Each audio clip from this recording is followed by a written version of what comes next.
Hello everybody, good afternoon and welcome to the United Stand. This is your latest Manchester United transfer news and things are hotting up. The toxicity in the chat is definitely hotting up. I thought HOJLUND was hotter than the sun, Mark. You know nothing. You've got worse sources than Rio. Shut up. Anyway, let's get into the show.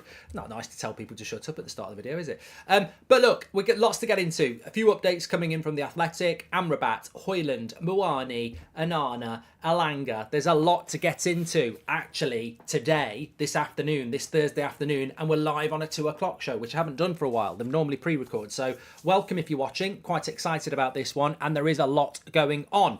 So let's start off with the Rasmus HOJLUND story, and I'll tell you where it's coming from before I give my opinion, just so you can know where it's all coming in from. So basically, this is coming in from Laurie Whitwell. It's on your screen there. Manchester United have offered players plus cash for Rasmus HOJLUND, but Atalanta are insisting they want just money. So Laurie Whitwell writes for The Athletic, of course. That is what they're saying. They want money. Man United have offered players plus cash. We'll talk about what players they might be in a moment. It also goes on to say this, and I find this very concerning. Manchester United view Atalanta's 85 million valuation of Rasmus HOJLUND as excessive. Now, I'm going to say this, and you can take, this is just pure opinion here. I don't know where that story's coming from, and where it's coming from is very dangerous. For me, this is as dangerous as the financial fair play thing, which, to be fair to Laurie and The Athletic, they've spoken a lot about over the last few weeks as well. So maybe it's coming from the same source, because the financial fair play thing is a nonsense, and we keep being told that. And also, this £85 million fee from Atalanta for Rasmus HOJLUND is also a nonsense. So maybe they're getting it from the same place. There is absolutely no way Atalanta want £85 million for Rasmus HOJLUND. They don't want that amount of money. That's not what the fee is. And I know it's been sort of skirted around, but Man United wouldn't even be in the race for Rasmus HOJLUND if it was £85 million. So that price is completely irrelevant, which we'll discuss why in a moment. But do I believe that we've offered players for Rasmus HOJLUND? KM Music, welcome to the Members Club. I mean, from speaking to the sources I've always had around this deal, which are hotter than the sun, I think that this may be lost in translation. And I'm not saying from Italian to English. I think what's happened here is that there is no player that Man United can offer Atalanta that would make Atalanta sit up and take notice. Atalanta, you can't offer Scott McTominay, you can't offer Harry Maguire because they won't go to Italy. ELANGA, I get the feeling United are looking to get money for ELANGA and probably will get money for him with Everton and Forest interested. I think this might be Mason Greenwood. I think this might be something to do with Mason Greenwood because maybe Martial, says the Irish Zombie, maybe, but I think it's something to do with Greenwood and some sort of deal there. I personally think the story is completely over-exaggerated. That's my assumption on this, and I will be honest and say it's pure opinion. But when I read that United have offered players and cash for HOJLUND and Atlanta just want cash, and then you hear £85 million, this to me has got the makings of what United do quite a lot, where we're in for a player, they realise it's going to be hard negotiations and they need to try and find an exit route. And that exit route would be the price they wanted was ridiculous. They wouldn't take the players we offered.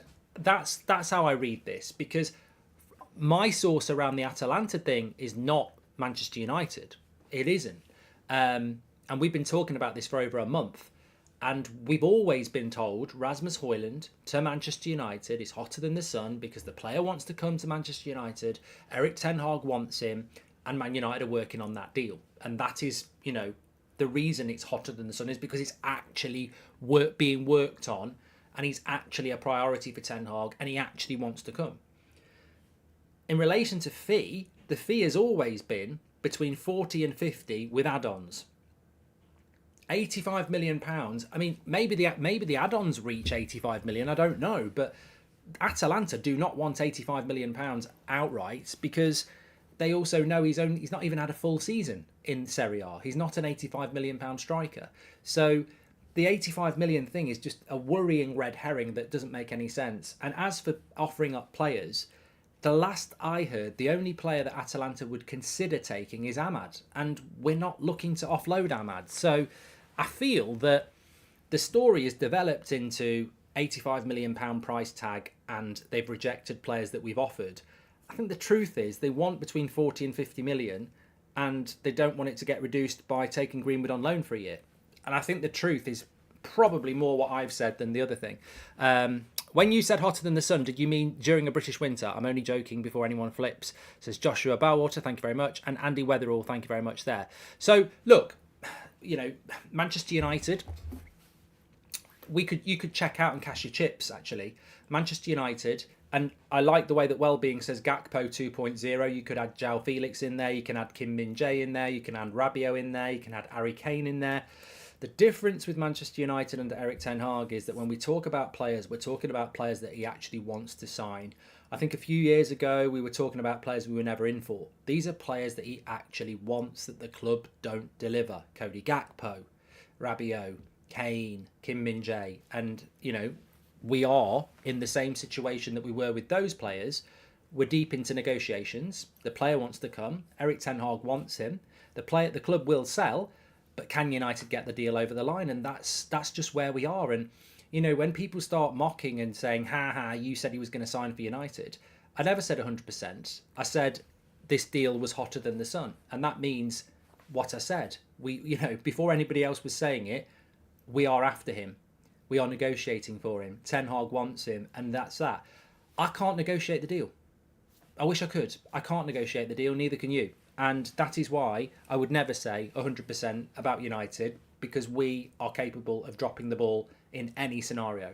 But I still think we're going to get him. From what I'm hearing, it's not dead in the water. It's not in jeopardy. The frustrating thing for me is the timing of how long it's going to take and the fact that we don't have a striker. If we don't get Onana, we are sticking with Hendo, says the Irish Zombie. I'll talk about that in a moment. And I don't like our board, but £85 million is crazy. Absolutely not. 50 million max, says Sully. But it's not true, mate. You're falling. Sully, can I just say, you're specimen A. Thank you very much. You are the people that actually falls for this information then. So it's not true. But obviously that's why they put it out there, because I've never experienced anybody who actually falls for that sort of stuff. So some of our fans, like Sully, are saying £85 million is too much, walk away. I just don't believe it. I don't think it's true. Mark, you're a legend. Had to finally become a member. I've been watching since lockdown. You helped me out through some tough times. Keep up the great work. Mark says KM Music. Thank you very much for your support. And Rahul says, with Fred, Dino, Elanga sales lined up, financial fair play excuses gone. So is Glazer's mouthpiece, but not Italian media pricing Ten Hag out of priority targets, says Rahul. Yeah, well, somebody's acting as a mouthpiece this summer, and there's a few outlets that are doing that, aren't they? Let's go on and see what else Laurie Whitwell had to say, though. So, obviously, we spoke about that, but what he did say was this as well, and you might recognise this guy, Mawani. Man United will move on from HOJLUND if they can't find a compromise with Atalanta over a transfer fee. Randall Kolo Muani is among the other options. And I think there is where the truth will set you free, isn't it? This is where the truth will set you free, because what we absolutely categorically factually know is that Man United are negotiating with Rasmus HOJLUND, and Rasmus HOJLUND wants to come to United, and Erik ten Hag wants him, and there endeth the lesson. We want this player. We are negotiating for this player. And if Atalanta don't negotiate with us to what we want, we will go and try and sign Muani. And Torri says, well, that's a better option anyway. Whether it's a better option or not, it's not the option that Ten Hag wants. And there's a lot of similarities here, isn't there? We want Mason Mount, and if you don't do a deal with us, we're going to sign Caicedo. We want Onana, and if you don't do a deal with us, we're going to play Henderson. We want HOJLUND, and if you don't do a deal with us, we're going to get Muani. It's basically terrible tactics in negotiations that everybody can see right the way through. And I think ultimately we will end up with Onana, and we will end up with HOJLUND. We will just not do it at the speed that we need to. And, just talking about Onana for a quick moment. Onana, last week, Damarcio, at this time, was saying a deal could happen tonight. A week later, it's still not happened. We are negotiating over £4 million. The difference between Inter and Man United is 4 million quid, apparently. At what point does £4 million actually matter? And what I mean by that is, if you think, if we'd signed Onana last week, so we'd been working on HOJLUND this week, and both go on the tour, and the team is ready for the start of the season, that £4 million that you've saved or spent really doesn't matter.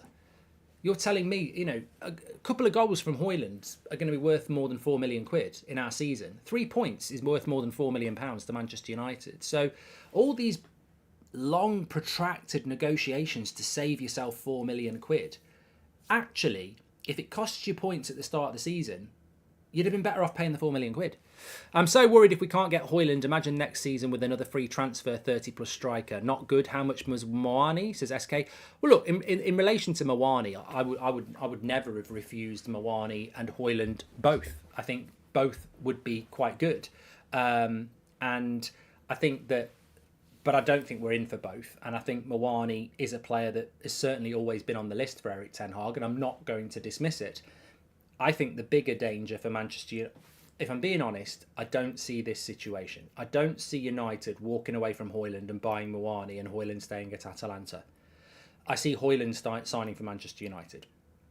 But if you want a scenario of how we end up signing Mawani, United mess up the negotiations for HOJLUND, somebody else comes in and buys him, and we go and buy Mawani. I don't think we'll walk away from Atalanta and he'll stay at Atalanta. I don't see that happening. Ricky says, I think we'll get HOJLUND. Mawani will cost much more. Did you see Rice playing football with Bruno? I did. They're pre-season together, aren't they? And Chris says, I've booked to see United against Wolves and I'm staying overnight. I hope it's worth it. Still hope we have a new striker and Onana, says Chris. Well, I firmly believe that you will be seeing Onana. I think that deal will ultimately happen. But just on Onana, this is what Laurie Whitwell had to say about this. There's still work to be done with personal terms and the transfer fee for Onana. However, key talks are taking place. And goes on to say as well, should the Onana deal not happen, Dean Henderson is seen as a credible candidate for the starting keeper role. Well, I've got to say quite firmly, if we are going to let David De Gea walk out the door for nothing and replace him with Dean Henderson, I know some hipsters think this is a good idea, but that to me is a massive drop-off. And I'm not saying Dean Henderson's a bad goalkeeper, but David De Gea compared to Dean Henderson, I just think that is a drop-off. You can decide how big a drop-off it is. Some may say it's a drop-off like walking off a curb. Some people might say it's like jumping off the Eiffel Tower. For me, it's a massive drop-off. And I think Erik ten Hag knows that. And, you know, you can talk about your ability to play out from the back. I don't think your ability to play out from the back supersedes your ability to save shots the way De Gea does compared to Henderson. De Gea is an infinitely better goalkeeper than Dean Henderson when it comes to actual goalkeeping ability. And Dean Henderson wants to go anyway. So I agree with Michael. It's pure spin. I wouldn't even let your blood pressure rise at all. It just will not happen. It would be catastrophic. It would be ridiculous. And I think that Onana will end up signing for Manchester United. It's just, unfortunately, it's Mason Mount, it's Harry Maguire, it's Paul Pogba, it's Jadon Sancho. It's every other deal we've done over the last few years where they could have been done weeks ago and they just get dragged out and out and out. But we will get the Onana deal done. But maybe it's not going to happen today, and that's the sad thing, isn't it? Because I was thinking last Friday there was an opportunity for a here we go. Then Fabrizio said it's looking like Wednesday, Thursday, and now on the Thursday we're hearing it might be a few more days. I mean, are they purpose? I mean, here's a theory for you. Are Manchester United, first time I've said this summer, have said it in previous summers, are we now at a point with Manchester United where they're purposely stretching transfers out to keep the fans quiet and spend as little as possible? Now look at the facts. Mason Mount, we were linked to in late May. We didn't buy him till the start of July. Onana, we've been linked to for 3 weeks. We still haven't bought him. HOJLUND, we've been looking at for 6 weeks. Deep looking at. Still not negotiating. You can already see a situation where, well, Mount's only just in. Onana next week. HOJLUND after the tour. 3 players. Season starts. Are we now at a point where United are actually doing that? They are actually. I mean, even Mason Mount's medical, and even Mason Mount was here we go on the Friday and not official till the Wednesday. Are United just adding a couple of days onto everything now just to elongate this transfer window where ultimately they're not here to be serious, they're just here to do the bare minimum? Do you think if we secure HOJLUND this summer, it will end our prospective interest in Ferguson next season, says Tristan? Not necessarily. We do need 2 strikers. Let's get João Felix on loan with an option to buy, says Jason. Where are you going to find the money for that, Jason? Because if you know where it is, you might want to give John Murter a call or Richard Arnold. I think João Felix would be a really, really decent addition to this squad. But if we are struggling to find £4 million to get an Arna, I can't for the life of me understand where we're going to find £20 million to do a loan deal for João Felix. I just can't. I can't see it. I really can't. But where some money could be coming in, and this is of interest, I'm sure, to some of you who've seen it today, Everton have made an offer of around 15 to 20 million pounds for Anthony Elanga. We are now starting to hear that this might not be accurate around the figures being mentioned, because to be honest with you, 15 million for Elanga, in my opinion, is absolutely fantastic. But what we are hearing now is that Nottingham Forest have entered the race to sign Anthony Elanga. And United might end up in a scenario here that we don't normally get, where, I mean, Jay says we should take 20. He's not worth 20, is he? If we look, he's worth 25.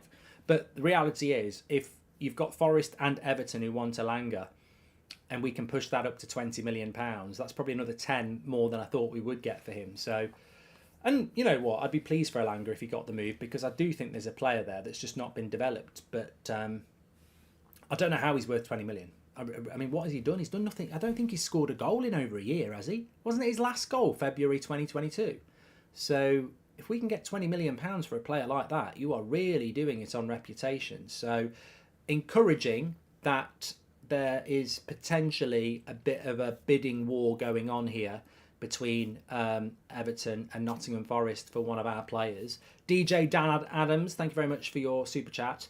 But yeah, I think that if we can get, I'm going to say 15 for Elanga, maybe get 10 for Brandon Williams, 25, maybe get 15 for Fred, that's 40. Nice little bit of money. Dean Henderson, another 25, 65. There we go. It'd be nice. Juan says, Mark, much respect for Dele Alli, but it's a shame that Gary wouldn't apologise with Bruno after slandering him for something that wasn't even true.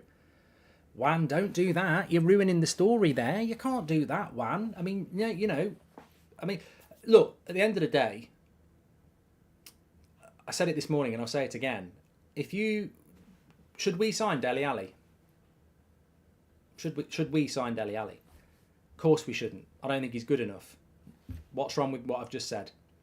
The reason he's not good enough may well have been exposed by the interview he's just done. But there's no problem with saying he's not very good at football. I saw a clip with Simon Jordan where somebody had retweeted it and said you should be ashamed of yourself, because he basically said Dele Alli's wasted his talent and he's not good enough. What's wrong with that? What's wrong with that? We can all do better when it comes to criticism. Some of us do go too far, start wishing people get run over by bus or bottles. But ultimately, I'll ask the question, are Everton fans wrong for not wanting Dele Alli to play for them? Would Man United fans or Chelsea fans or Pep Guardiola want Dele Alli to play for them? We operate in a competitive sport where winning is what matters. We should always be empathetic to why a player may not be playing to their talent, but ultimately, unless you're a charity, you don't have to be sympathetic and let them play for your team. I think it's quite powerful what Dele Alli has said. I don't want him to play for Manchester United. Don't think he's good enough. I'm very, sympathetic to his situation, and I think it's a good thing that he's said. But, if a player I want to be sold from Manchester United came out and did an interview like that, would it stop me wanting them to be sold? No, because I'm intelligent to box it off. Human being, footballer. One TV screen, another TV screen. Left hand, right hand. Different things. Do I want certain Man United player to be sold? Yes. Is it sad that they've got a lot going on in their personal life? Yes. Do I now want you to stay at United because of that? No. It's football. It's football. And I think if you keep the conversation on football, that's where your problem goes. If an Everton fan said Dele Alli was shit last season, does he have to change his opinion on it? Only because he's being witch hunted by snowflakes who were trying to cancel him. Dele Alli was shit last season. We've got context as to why he might have been shit, but he was shit. Don't be afraid to have an opinion based on your opinion of football. I'm just a big champion of that. I don't think we're walking down a street of cancel culture where you can't criticise. Imagine football without critical thought. Imagine watching a football game and somebody misses a penalty badly and you just go, let's not say anything because, he's getting married next week. It's competitive sport. Competitive sport, there must be critical thinking. It's just the way it is. And you know what? As Juan just said there, Gary Neville did that interview. Very good interview. Gary Neville also said on live TV in front of millions of people that Bruno Fernandes was trying to get himself subbed off against Liverpool at Anfield, and he wasn't. Everybody says things critically. Sometimes it's inaccurate, but 100% of the time it's based on passion. I'm sure Gary was pissed off as an ex-player watching United down tools. I don't want to live in a world where we can't critically think about things we're passionate about in a constructive way. That's all I'm saying. Will Onana happen today, says Suma. Don't know, mate. It's Manchester United, isn't it? It's like I said about Rasmus HOJLUND. I'm a bit worried about this £85 million price tag, which doesn't actually exist. Where's that coming from? Probably from the same people who are talking about financial fair play, which doesn't exist in relation to Man United's barrier this summer. I've already been told weeks ago what United's big problem is this summer in relation to transfers. And guess what? You know it. Put it in the chat. You already know. It's the Glazers. The Glazers are the problem. The sale is the problem. That's why United have got a transfer problem. I spoke to somebody about 6 weeks ago and they said if United were owned by Qatar, considering this was mid-May, they said if Man United was owned by Qatar now, you'd have 2 or 3 players done by the back end of June. Official from July the 1st. Done. Absolutely done. They'd get in with the money, they'd get the deals done. Where we are 6 weeks later is because of who owns the club and the situation that it's in. What I find absolutely incredible is that people think that if Qatar owned us, we'd be in exactly the same position. Absolutely not. Not in a million years. So why is financial fair play the excuse? Because it's not. It comes down to the ownership model, as it always does. It comes down to the debt we're in, as it always does. The club struggles because of who owns it. Simple as that.